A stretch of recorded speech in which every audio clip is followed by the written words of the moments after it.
Good morning. My doggy Dodie and I are on our morning walk in the woods together, and I want to share some reflections about this week's Parsha, Vayigash. In this Parsha, we're carrying on Joseph's story of being the viceroy of the Pharaoh in Egypt during the time of the abundance and now the time of the famine. And his brothers came from Canaan to get food, and he sent them back to bring Benjamin.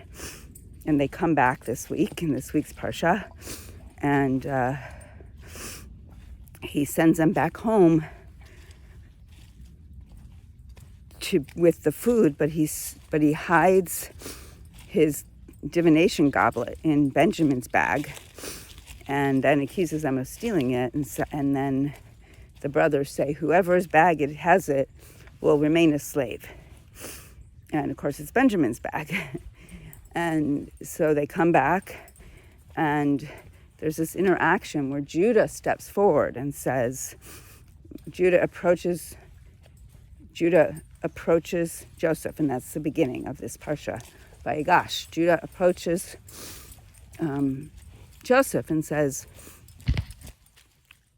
take me as a slave instead of this boy Benjamin, who actually has children, so he's not such a young boy, but he's Jacob's youngest, and he's Rachel's child and Joseph's direct brother. And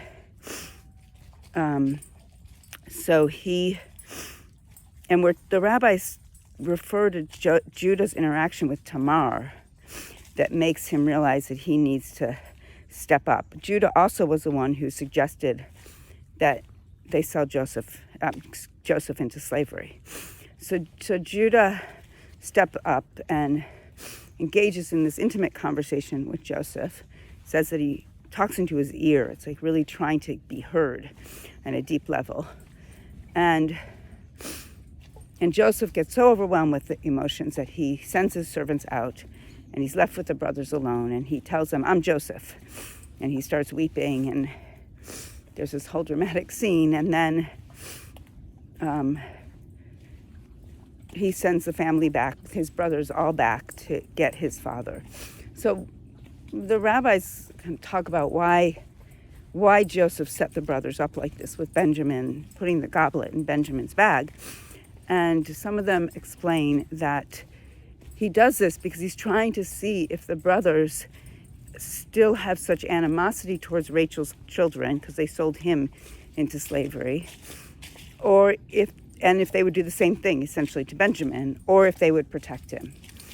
And so when he realizes, Judah expresses great concern about the heartache that Jacob would feel if Benjamin can't go back, and offers himself instead, then Joseph, in his mind, realizes that the brothers have more understanding and compassion and regret about what they did. And so that's part of what opens his heart.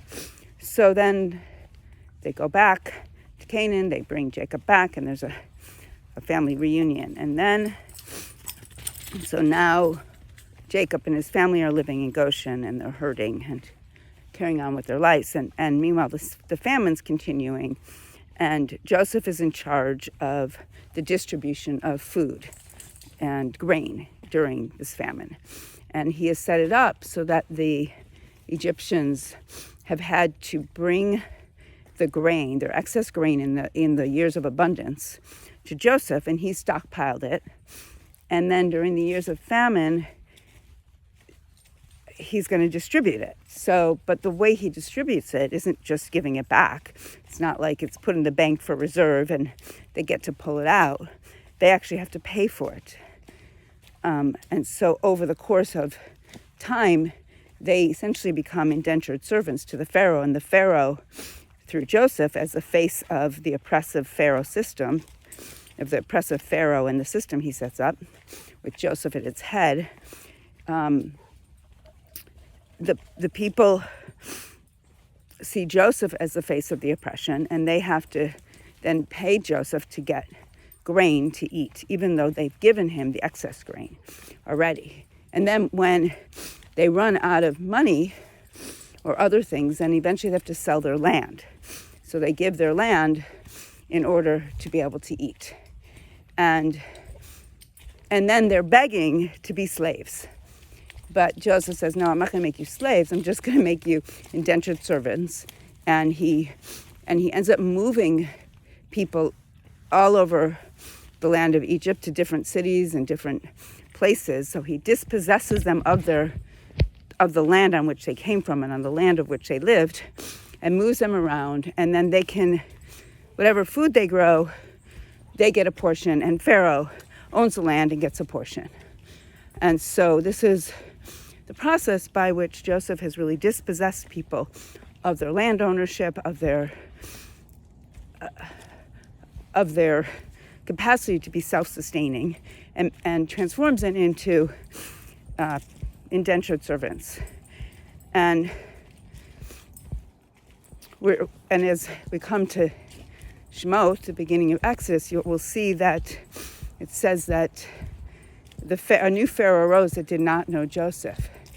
And some commentators take that to mean that they didn't know the good deeds Joseph did, but they might certainly have remembered the oppressive system that Joseph set up in its place. And then this is when the Hebrews become the slaves. And so the power dynamic flips.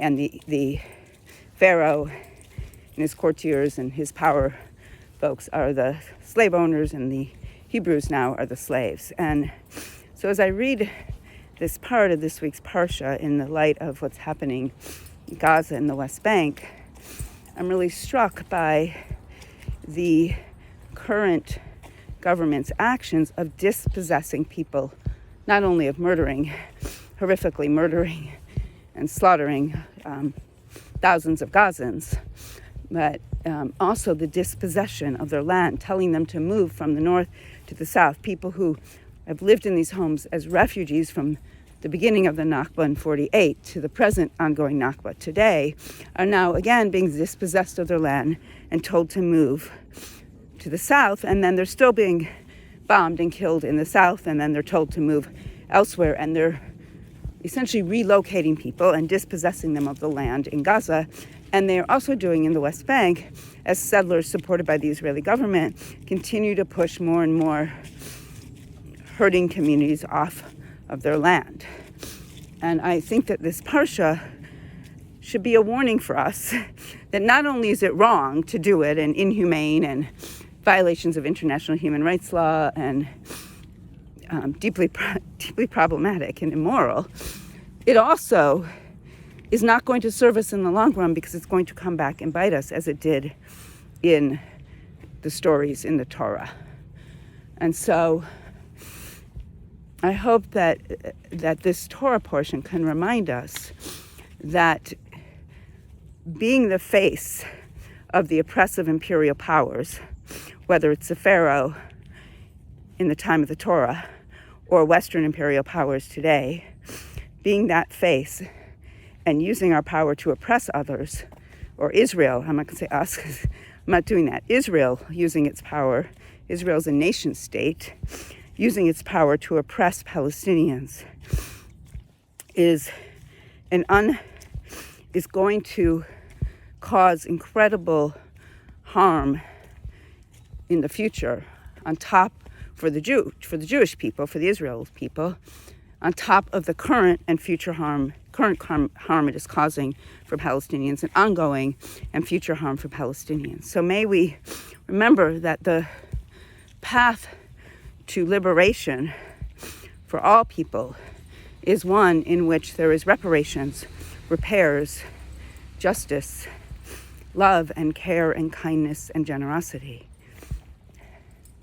And may we uplift that today in our lives. Shabbat Shalom.